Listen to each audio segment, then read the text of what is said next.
गर्नुपर्नेछ, समय भएन म धेरै कुरा दिन। खालि यति एउटा कुरा मात्र छ, यो एकैचोटि मसँग पनि यसको उत्तर छैन, हामी कोहीसँग पनि छैन, हामी कसैले पनि उत्तर खोज्न थाल्नु।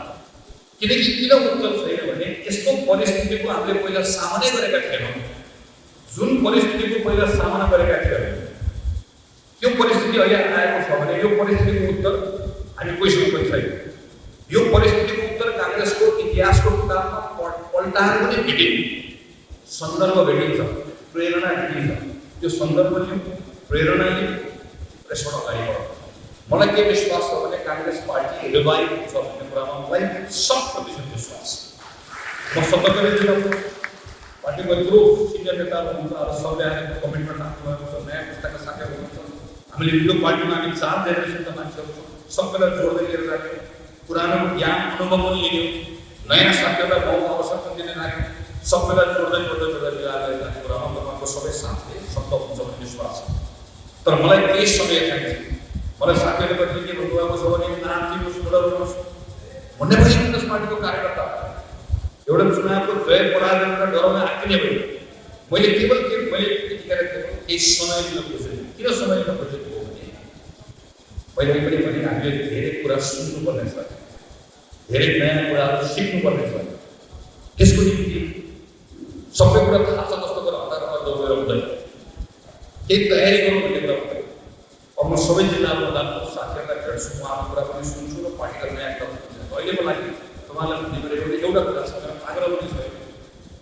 वैशाख 1 गतेबाट काठमाडौँको 30 नम्बर वडामा म त्यहाँ गएर नेपाली काङ्ग्रेसको क्रियाशील सदस्यताको अद्यावधिकका लागि म आवेदन दिन्छु र आवेदन दिइसकेपछि त्यहाँको वडाले निर्णय गरेको अवस्थामा त्यो प्रक्रिया पुरा गर्ने बल्ल मेरो नेपाली काङ्ग्रेस पार्टीको क्रियाशील अद्यावधिक हुन्छ। अर्थात् अस्तिको केन्द्रीय समितिको निर्णयबाट हामीले नेपाली काङ्ग्रेस पार्टीको सबै क्रियाशील सदस्यता खारेज गरेका छौँ।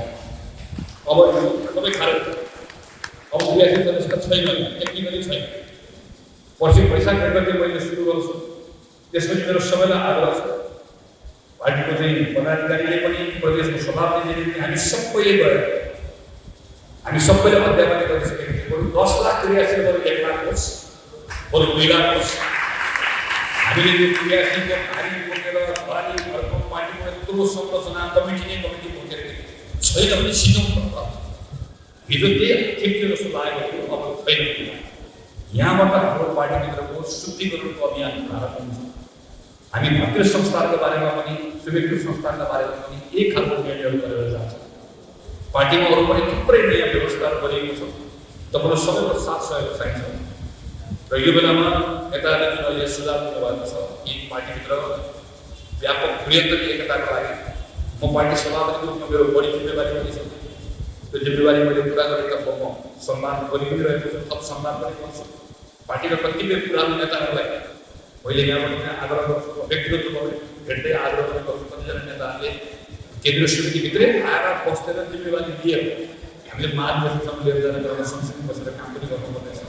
अब यो त्यो नभनिकन पार्टीलाई पनि एकताबद्ध बनाएर लिएर जाने, 15औं मार्गदर्शन पनि गर्ने, पार्टीको संरचनालाई चुस्त दुरुस्त पनि बनाउने र पार्टीभन्दा बाहिर रहेको ठुलो जमातलाई पार्टीभित्र ल्याएर जोड्ने काममा हामीहरू सबै मिलेर सँगसँगै बसेर काम गर्नुपर्नेछ। अलि पछाडि प्रदेशको सरकारको बारेमा, स्थानीय सरकारको बारेमा सभापति विश्वप्रकाश शर्माको नेतृत्वको एउटा समितिले काम गरिरहेको छ।